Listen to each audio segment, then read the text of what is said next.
عامل بعدی که دیگه خیلی دارم میخواد روش صحبت بکنم هست BPO، یعنی Broker Price Opinion.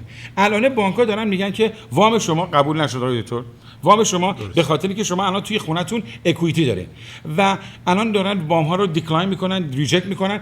کاری که ما دوست داریم انجام بدیم اینه که اگر بانک میاد یک ارزیابی روی خونه شما میکنه، ما هم دلمون میخواد که بدونیم آیا ارزیابیشون خلافه یا نیست. برای که همونجور که اولی برنامه آقای دکتر خوش میگفتن این هستش که فقط واشنگتن میچوال بانک در سال 2007 روی 238,000 تا از اپریزالایی که کرده بود دروغ گفته بود. الان همین چیس که الان واشنگتن میچوال چیس شده داره خونه‌های مردم ارزیابی میکنه و طبق ارزیابی خودش داره میگه خونه شما الان اکوئیتی داره، الان خیلی قیمتش بالاست و به شما لون ماریفیکیشن تعلق نمیگیره و دارن دینای میکنن. هر 100,000 تا لون ماریفیکیشنی که میره ثرو سیستم فقط 200 تاشون ماریفای میشه.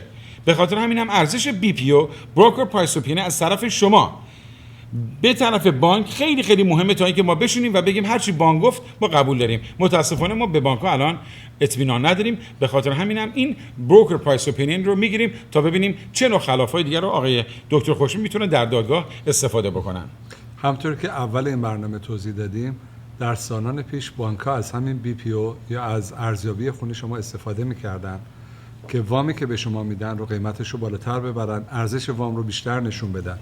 الان دارن از این استفاده میکنن که به شما بگن که شما هنوز توی خونتون اکوئیتی دارید، خونتون رو برین بفروشین و اون پول رو ما رو بدین، در حالی که در اکثر موارد واقعا اینطور نیست. رقم هایی که میشنویم 10-20-30% بیشتر از ارزش واقعی خونه است و ما تا خودمون ارزیابی نکنیم، تا اینکه ندونیم که رقم واقعی خونه چقدره، اون اسلحه رو نداریم که با بانک صحبت بکنیم و بگیم که چرا شما اشتباه میکنید.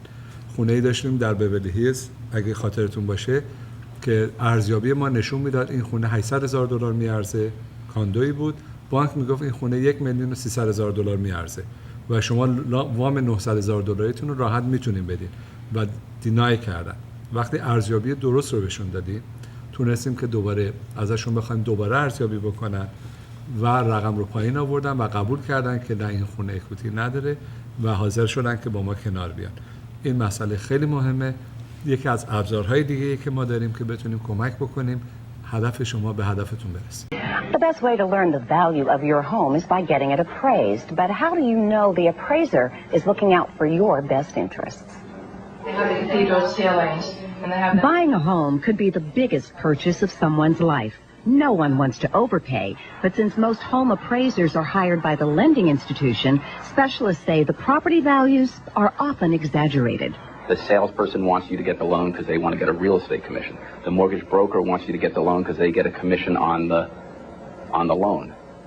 If the appraisal doesn't come in high enough, the deal falls apart. No one makes any money. So there is pressure that appraisers face all the time to come up with a higher number than the property might really be worth.